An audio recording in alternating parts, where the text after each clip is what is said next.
दिए गए रेखाखंड ए बी को समान 4 भागों में विभाजित करना। तो कोई भी दिया गया रेखाखंड है उसको 4 भागों में या 5 भागों या 6 भागों में विभाजित करना है। तो इसके विभाजित करने की 2 विधियां हैं। ये प्रथम विधि अभी जो बता रहे हैं, इसके बाद हम दूसरा विधि बताएंगे। तो चलिए हम प्रथम विधि में देखते हैं कि कैसे समान भागों में विभाजित करते हैं। इसके लिए यहाँ रचनाक पद लिखा हुआ है। इसमें रेखाखंड ए बी के बिंदु ए पर न्यून कोण बनाते हुए ए सी किरण खींचे। तो मान लीजिए कोई भी रेखा है, यहाँ पर रेखाखंड है, यहाँ पर खींचे, देखिए ए बी कोई भी रेखाखंड है और यहाँ पर बिंदु ए और बिंदु बी दोनों मिलकर बना हुआ है रेखाखंड ए बी। यहाँ पर बिंदु ए पर न्यून कोण बनाते हैं। न्यून कोण का मतलब 90 अंश से कम। 90 अंश का कम कोई भी अंश हो, अपने सुविधा अनुसार जो आपको उपयुक्त लगे आप एक कोण बना दीजिए। 90 अंश से कम होना चाहिए। तो जैसे कि मैं बना रहा हूँ एक कोण,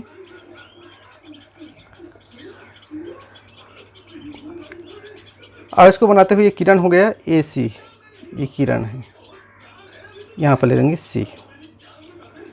तो ये पहला काम क्या है कि दिए गए रेखाखंड में एक बिंदु जो ए है उस पर हमको एक न्यून कोण बनाना है और न्यून कोण बनाते हुए एक रेखाखंड एक किरण ए सी खींचना है। दूसरा स्टेप कहता है किरण ए सी के बिंदु ए से प्रकार की सहायता से समान दूरियों पर 4 भाग बनाना है। अब यहाँ बिंदु ए से समान दूरी पर समान 4 भाग हमको बांटना है। तो इसके लिए क्या करते हैं, समान त्रिज्या लेते हैं। ये डिवाइडर है, इसकी सहायता से एक त्रिज्या लेते हैं। हम त्रिज्या 1 सेंटीमीटर ले सकते हैं, 2 सेंटीमीटर ले सकते हैं, 1.5 सेंटीमीटर ले सकते हैं, जो भी ले सकें, लेकिन सभी भाग समान होना चाहिए।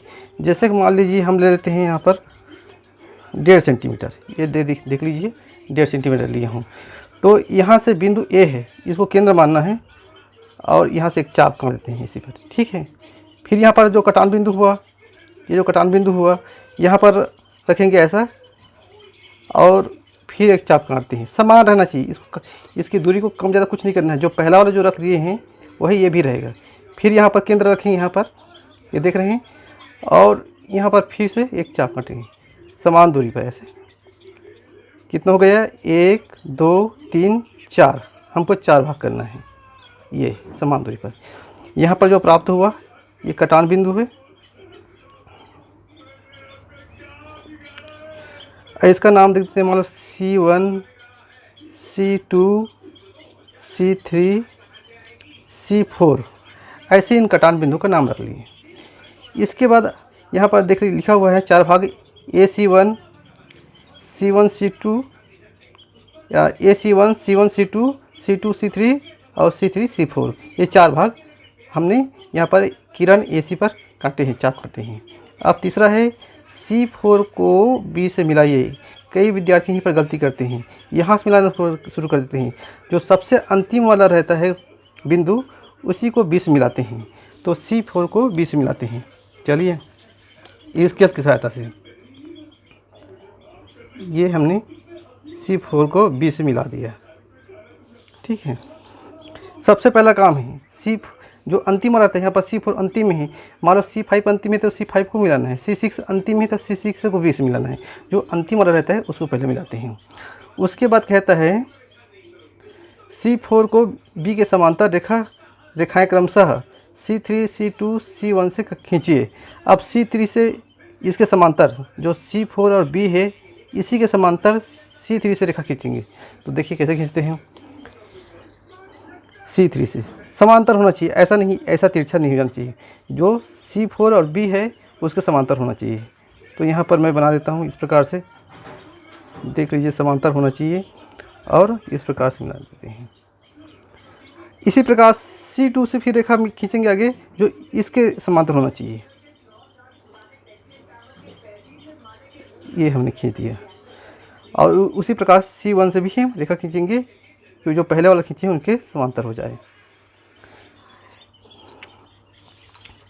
अब ये यहाँ पर मिलती हैं, ये बिंदु B1 पर मिल रहा है, बिंदु B2 पर मिल रहा है, बिंदु B3 पर मिल रहा है, इस प्रकार से, ठीक है। इस प्रकार रेखाखंड AB तो जो पहले दिया गया रेखाखंड था ए बी था, यह 4 भागों में बट गया। देख लीजिए कौन कौन सा है, ए बी वन है ना, A B one, B one B two B three और बी थ्री बी, ये 4 भागों में बट गया। ये समान भाग है। आप स्केल से नाप कर देखेंगे प्रत्येक भाग को, तो सभी भाग समान होंगे।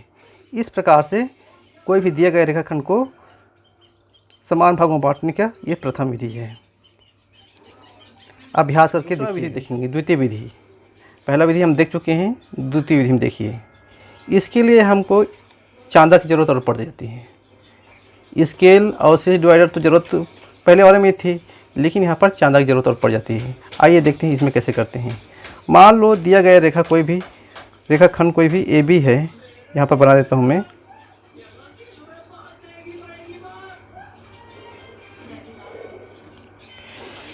ये कोई दिया गया रेखाखंड ए बी है और इसको समान 4 भागों में बांटना है।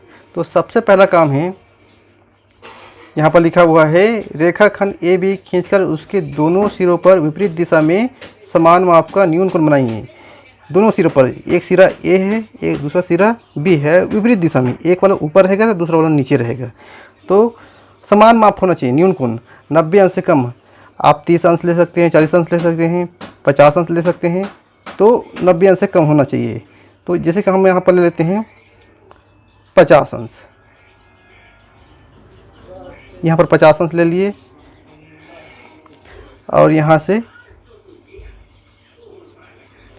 इस प्रकार से किरण खींच देते हैं। मान लीजिए यहाँ पर एल है ये। इसी प्रकार से यहाँ पर अगर हम 50 अंश लिए हैं तो बी पर भी 50 अंश नीचे की ओर खींचना है। इसको मैं ऐसे उल्टा कर देता हूँ अपनी सुविधा के लिए, और यहाँ पर भी 50 अंश। ये देखेंगे 40 50, यहाँ पर आ गया 50, और इस बिंदु को बी से मिला देता हूँ।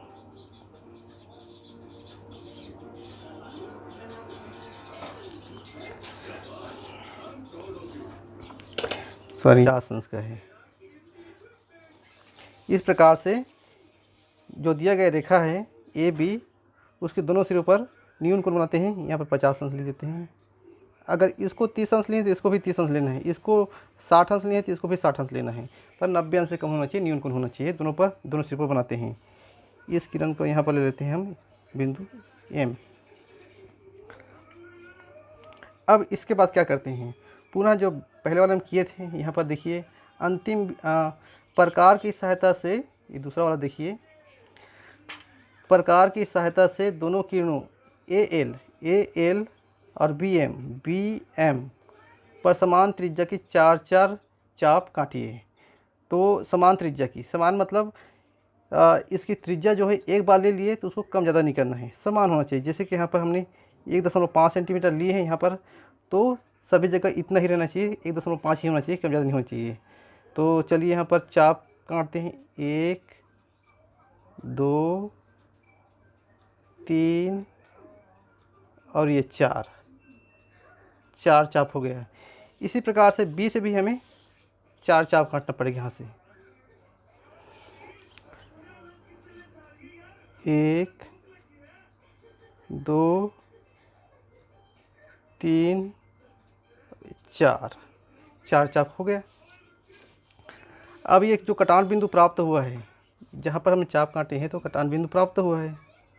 इसका नाम रख देते हैं, इसको K1 K2 K3 K4। यहाँ पर नाम रख देते हैं इसको C1, इस कटान बिंदु का नाम, ये कटान बिंदु है, उसका नाम रखेंगे। C2 C3 C4, ये कटान बिंदु है। इसके बाद मिलाना है तो बीच से मिलाना नहीं है, अंतिम को पहले मिलाते हैं। मतलब इसका अंतिम बिंदु B है और यहाँ पर K4 है, तो K4 को B से पहले मिलाएंगे।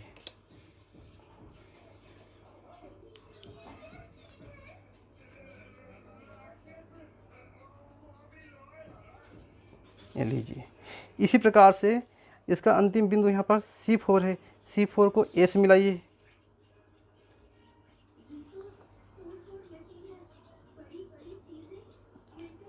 ठीक है, अब इधर जो बच गया है देखो K3 है, K3 K4 से मिलेगा, K2 C2 से मिलेगा और K1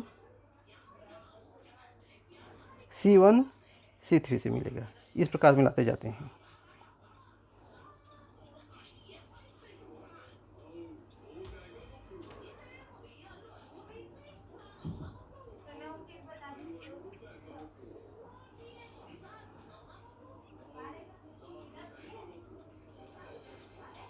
इस प्रकार से तो यहाँ पर देख रहे हैं जो रेखाखंड है K1 C3, K2 C2 और K3 K1, यहाँ पर दिए गए रेखा AB को बिंदुओं पर काट रहा है। मान लीजिए इसका नाम देते हैं D1, D2 और D3। तो यही D1, D2, D3 जो है रेखाखंड AB को 4 भागों में बांट रहा है। ये AD1, D1 D2, D2 D3 और D3 B, ये 4 भागों में विभाजित किया गया। अगर हम स्केल से नापेंगे तो प्रत्येक भाग की लंबाई बराबर मिलेगा। इस प्रकार से रेखाखंड AB जो है 3 बिंदु D1, D2, D3 में प्राप्त हुए, जो कि रेखाखंड AB को 4 समान भागों में विभाजित कर रही है। इस प्रकार से अभिरचनाक पद है।